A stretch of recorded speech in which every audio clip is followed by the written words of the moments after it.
Hey everyone, this is Soki Briggs from the Charlotte Kidokime-ryu Karate-do class.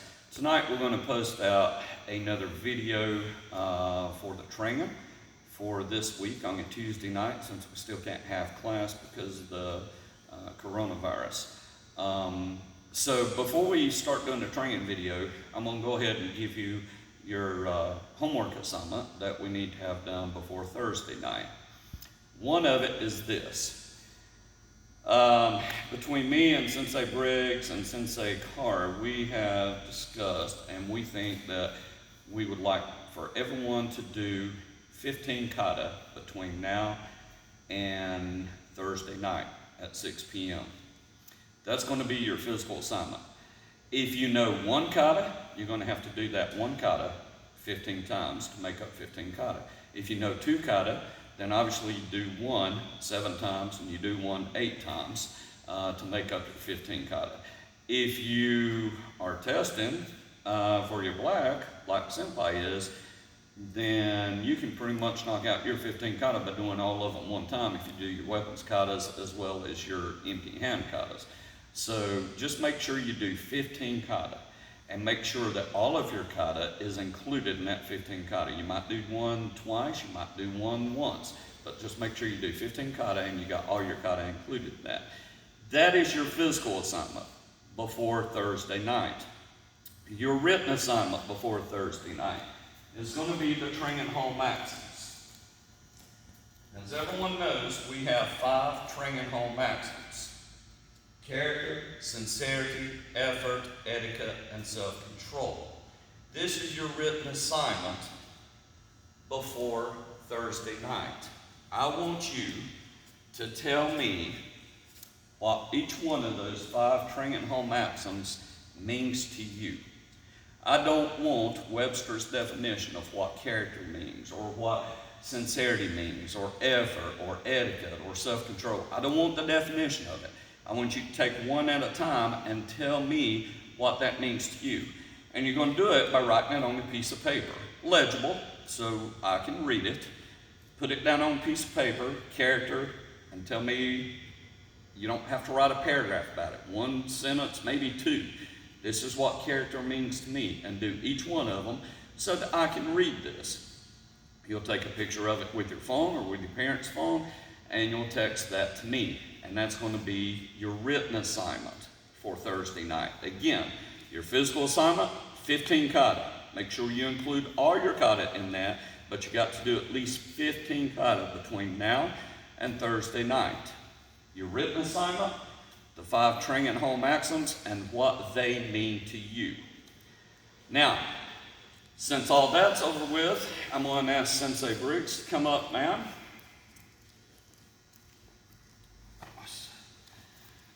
And we're going to go with a training video for tonight.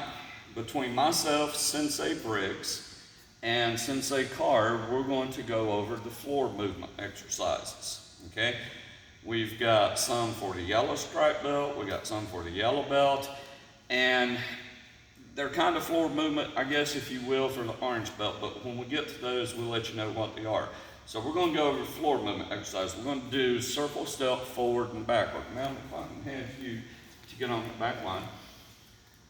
And go ahead and get, there you go, in the right hand front stance with your arms down, please. This is a movement that we do, that we practice to help you out with your kata. It's teaching you how to move forward and backward. She's going to do, and we call it a circle step. She's going to do this circle step coming forward, and then she's going to do the same thing coming backward as I call them out to you. If you're having problems with your circle step, watch what she does, and this is what you need to do to correct it. Proper circle step. Ready? Come in forward. We'll do it 5 times, ma'am. Knee. Son. Cheek. Go. Now we'll do it coming backward. Ready? Knee. Son. Cheek. Go. Okay, ma'am. If I can have you come over here on this line. What we're going to do now is do it side to side so you get to see a different view of it. It's going to be the same movement, Whether you're doing it forward, backward, if you're doing it from the side, forward, backward, or coming directly toward the camera, it doesn't matter. It's the same stuff. We're just giving you a different view of it. Coming forward 5 times now. Ready? Yes. Knee. 1, 2, go. If you'll notice, from her waist up, nothing's moving. We're not doing any blocks with this. We're not doing any punches with this. We're just practicing the movements with the legs and the hips. So the only thing is moving is basically from her obi down or her belt down. Right here, perfect posture, nothing is moving. Watch it as she goes backward. Ready? Yes. Knee. 1, 2, go. Good. Now, if I can have you step up here, please. Now that circle steps are over with, we have 3 turns that we typically do in here with our kata. Those are 90-degree turns, 180-degree turns, and 270-degree turns. Sensei is going to demonstrate each one of these. If I can get you getting a right hand front stance, ma'am, and you go ahead and get your hands out to the side. Again, when we do any kind of floor movements to practice in kata, or if we're practicing turns, typically there's 2 ways that we do this out of a front stance. It's either arms down, show them where the arms up would be, ma'am. Or you pull your arms up. If we're doing no blocks, no punches, we're just practicing movements from the obi down. But go ahead and get your arms back down now. So this time, Sensei is actually going to do these floor movements, or do these turns from the right hand front stance 4 times with her arms down. They're 90-degree turns. Watch her.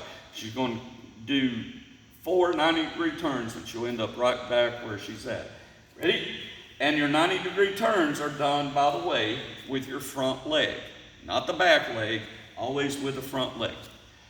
In here. Ready? Yes. Knee. 1, 2. And she's right back where she started. Now go ahead and get in the left hand front stance now. And of course, you've got to be able to do these from both the left hand front stance and right hand front stance. And these are just turns that we do in front stances. Front stances alone. Ready? 90-degree turns. Yes. Knee. 1, 2. Great. And you also notice that her postures remain the same. She didn't lean forward while she's doing the turn. She didn't lean backward while she's doing the turn. Turn to the side for me just for a second, man. And her front stance, one of the front stances. While she's doing these turns, there was none of this. There was none of this. Or not turning from the side. She had perfect posture from the obi up. So we're concentrating from the obi down while we're doing these turns. Go ahead and get back now.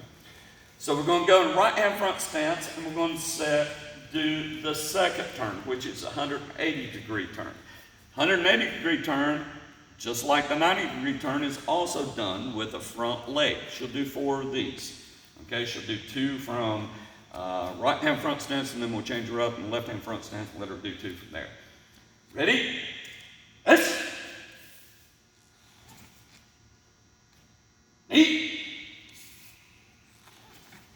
And go ahead and get the left hand front stance for me, please. And she'll do 2 180-degree turns from the left hand front stance. Ready? Yes. Knee. Great. And if you notice again, the posture was right there. Not one time did the posture go forward, backward, side to side. It remained straight from the obi up. Now we're going to do our last turn, which is the 270-degree turn. 270-degree turn is different than the 90-180. 90-180 is done with the lead leg. 270-degree turn is always done with the back leg out of these front stances. So we're going to ask Sensei to do a couple of these from a left-hand front stance, and when we're asked her to do a couple of them from a right-hand front stance. Ready, ma'am? 270-degree turn. Ready? Yes. Facing me. Now watch what happens on her next 270-degree turn. Heat. right back to the camera. Okay, if I can have you step back over here, ma'am, and just change into right hand front stance. She's going to do the exact same thing, just from a right hand front stance. Ready? Yes. Eight. And right back to where she started from. It's all working from the OB down. Thank you, ma'am. Okay. So, if you'll notice, everything was working from her OB down on all these floor movements. And all the floor movements that Sensei Briggs just did was for the yellow stripe belt. So now we're going to start doing floor movements with the yellow belt. And I'm going to ask Sensei Carr to come up and do the ones with the yellow belt. Okay, we've got a few floor movements for those as well. Okay, so Sensei Carr is going to do some floor movements for the yellow belt. Okay, the first one she's going to do is what we call a crossover step. It's from a horse stance.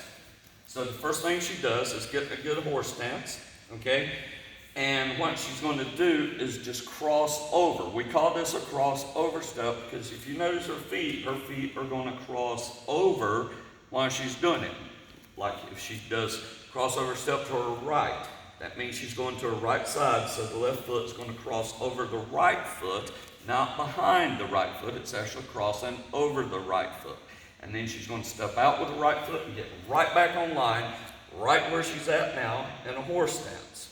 Okay, and if you'll also notice, it's like she's in a room with a ceiling right on top of her head. Okay, so her head will not give it this number. It doesn't look like the ocean, the waves in the ocean. She's going to be smooth as she goes straight across the floor. This is to practice just smooth movement because a couple of our katas, you actually have to do this. We got one Tiki Shodan where you're going to be moving side to side like this. So that's what Sensei is going to do now. So we'll do crossover step to your right now. Ready? Yes. Now if you'll notice, her head stays on the same level plane. And she's going to come back because I want you to do crossover step to your left now. Ready? Yes. Crossing over and stepping out. She's going to do another one. Knee. Cross over and step out. Now I'm going to have her do one to her right to get back into the original starting position. Yes.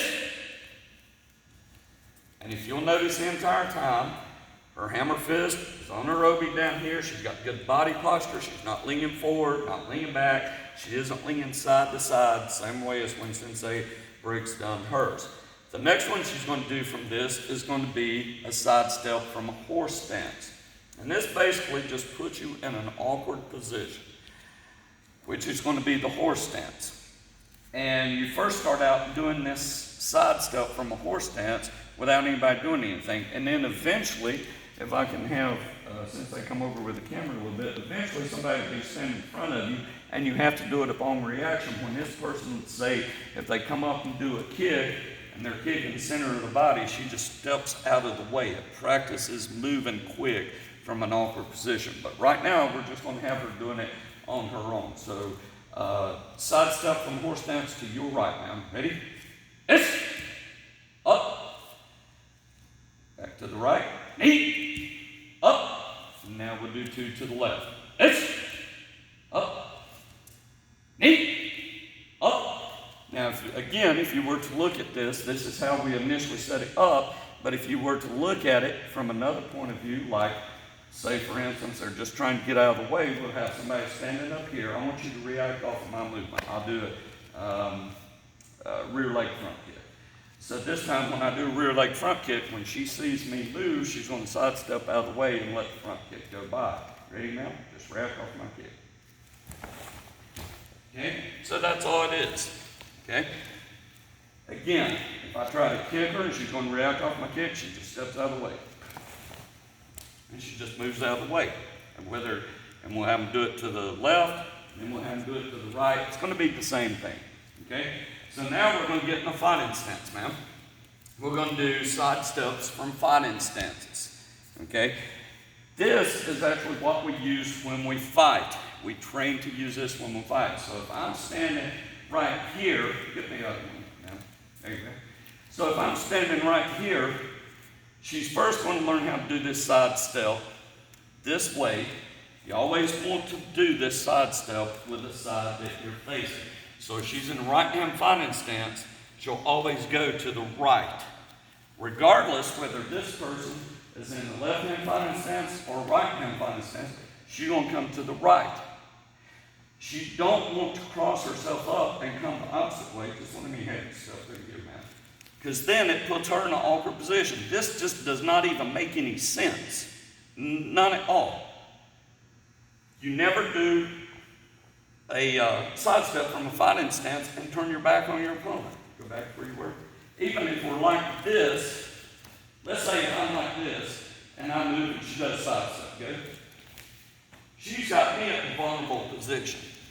But let's say I'm in this fighting stance, and she reacts, and I go like this. She's still got me in a vulnerable position because she can still counter-strike me right here. Very easy. At no time will she ever turning her back on me. However, if she goes against the grain, if you will, she's turning her back on me. Go against the grain. Like this. Whether I'm in this fighting stance, or if I'm in this fighting stance and she comes across, she's turning her back on me. There is no good reason why you should ever, ever, ever turn your back on your opponent while you're fighting, while you're sparring. It doesn't make sense. We do not teach that in Kidokime-ryu. You never turn your back on your opponent. That's what we harp on all the time. So Sensei is going to do the side step from fighting stances just while I'm standing here. She'll do 2 from a right hand fighting stance, and we'll have her do 2 from left hand fighting stance. Ready, man? Ready? It's. Now she's got me, as you can see, back. Knee. So this is like I'm actually throwing something at her, and she's just dodging. Say if I do this, she just moves and dodges, like this. Or if I throw a kick, she can just move and dodge out of the way. Okay, that's what we're teaching. So go to the other side now. Same thing. If I throw a reverse punch at her like this, and she's just going to go out of the way. Go. Boom. And now she's got me. She doesn't have her back to me. She's got me from here. Or if I throw a kick at her, I come up with a side kick and start to throw a side kick. She's still got me from right here. Because she's already initiated that movement, or she's reacted off of my action, and she's putting me in a vulnerable position instead of herself by turning her back to me. So she's just sidestepping out of the way. Ready? This. Here. Back. Knee. And back. So that's what we teach. That's how we teach to do our fine steps. That's good. Now, thank you. Okay. So that's how we teach to do our fighting steps. You never, ever, ever turn your back to your opponent. There is no good reason why you should ever, ever turn your back to your opponent. None. Okay? So now we're going to do just a few more. And if I can have Sensei Briggs come up. Okay? And we're going to do 2 more. This is on your orange belt. What Sensei Briggs is going to do here is on your orange belt. We call these advanced shuffles and retreat shuffles. Okay? First of all, let's do it side to side. Let me get you just facing me from right there. Either fighting stance that you want to get into. So, we're going to do the advanced shuffle first. The advanced shuffle, if we're standing this far apart, the distance between me and my opponent is called a gap. Okay? In order to bridge that gap, to get in to affect a technique, to throw a technique and make it land, you've got to do some kind of footwork. There's all kinds of footwork, and we teach different types of footwork in here. But the most basic thing that we teach in Kidokime-ryu is just a shuffle. Just shuffle yourself up and get within range where you can throw that technique. That's what Sensei is going to demonstrate for you now. We've got the gap opened up, and this is what we call an advanced shuffle. It's just a quick step, or maybe a quick 2 steps. In her case, with her short legs from this distance, you might have to take 2 steps. But for me, I could just take 1 step. And that would be an advanced shuffle. In her case, you may have to take 2, go man. Like this to get up here, okay? But what you will not see, and this does not make any sense. Now let me have you scoot way back there. If you're this far from your opponent, like this, yes, the distance between myself and sensei is called a gap. But this is too big of a gap to try and close to throw a technique. So I've seen a lot of people do this, and it just does not make any sense, where they'll just hop down the floor like a bunny, trying to get in on their, show them what I'm talking about. Trying to get in on their opponent. That doesn't make sense. If you're that far from your opponent, there's no need in trying to shuffle or hop like she was doing or whatever to try and get on your opponent. The only thing you got to do is just work yourself back in to where you're back in some kind of range right here, and then you can close the gap by taking that quick advanced shuffle and going in on your opponent. This stuff about hopping down the floor, you know, whether you're doing this or whether you're hopping like Sensei was or whatever, it's ludicrous. It makes no sense, okay? And I've seen people do that, but that is so wrong, okay? If I'm standing over here, scoot back a little bit, Sensei. If I'm standing over here and she's standing there, and I see her start hopping toward me, she might be able to get me if she gets me laughing hard enough by watching her hop toward me, but by the time she gets to me, I already know what I'm going to do. And what's she going to do? Just hop down the floor and try and chase me around like this? I mean, it just doesn't make any sense. But on the same note, we got what we call a retreat shuffle also, where I've seen people do that. Back over here, Sensei. Let's say they'll be like this right here, and I've seen people before, I'll be like, all right, show me a retreat shuffle, and they'll go 15, 20 feet backward. Go, Sensei. Like that, and that's good. And actually, I've seen them go further back than this. That makes no sense, none whatsoever. That is not true Kidokime-ryu Karate-do if you ever see anybody do that. Kidokime-ryu Karate-do on the retreat shuffle is getting just far enough away where your opponent cannot hit you if they strike at you with their hands or with their feet. That's all it is. So true retreat shuffle from right here is if I'm right here on Sensei, as soon as she sees me move, she's going to take one. Like I said, with her small leg, she might have to take 2, but it should never be no more than that. 2 steps away just to get out of what I'm getting ready to do. Okay. Just to get out of range so that I don't hit her with something or kick her or whatever it is that I'm getting ready to do. She just wants to get far enough out of range to where it barely misses her. It's like Bruce Lee said, if you do all kinds of extra movements, that's just wasted movements, wasted energy that you're creating for yourself when there's no good reason why you should be doing that. You're tiring yourself out for no good reason, okay? Bruce Lee always taught, and whenever someone threw a technique at you, move just far enough out of the way to where it's not going to miss you. Hey, a technique doesn't matter if it misses you that far or if it misses you this far, it's still missing you.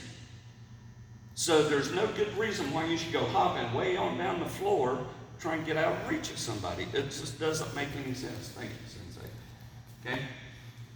So it doesn't make any sense whatsoever on these retreat shuffles to do that. The only thing we're asking for is on an advanced shuffle, just a quick shuffle up so you can affect your strike. On a retreat shuffle, just 1 quick or 2 quick shuffles back, just far enough so you can get out of the way. It doesn't mean chasing somebody down the floor or backing or running from somebody down the floor or anything like that. The only thing you want to do, and I don't want to get too much into fighting strategies on this video, but the line between you and your opponent is called a connected line. And the only thing you want to do is get far enough away where you're breaking that connected line. You're creating that distance or creating that gap that I talked about.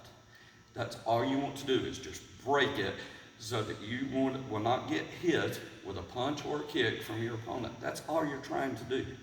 Okay? You're not running from nobody or anything like that. And don't never, ever, ever, ever turn your back on your opponent. Sensei, can I have you come up and say a few words? Come on in. But don't ever, ever, ever, don't turn your back on your opponent when you're doing these side steps from fighting stance. On these advanced shuffles and retreat shuffles, there's no need in taking 10, 15 steps backward or forward trying to get in on your opponent, if that makes any sense to you. And it should. There's no need in that. Okay? Keep it simple. Just keep it as simple as possible. Ma'am, I'm just going to let you say a few words for the camera, and we'll be done with tonight's lesson. Thank you, Suki. Just want to remind you all that you need to pay close attention to these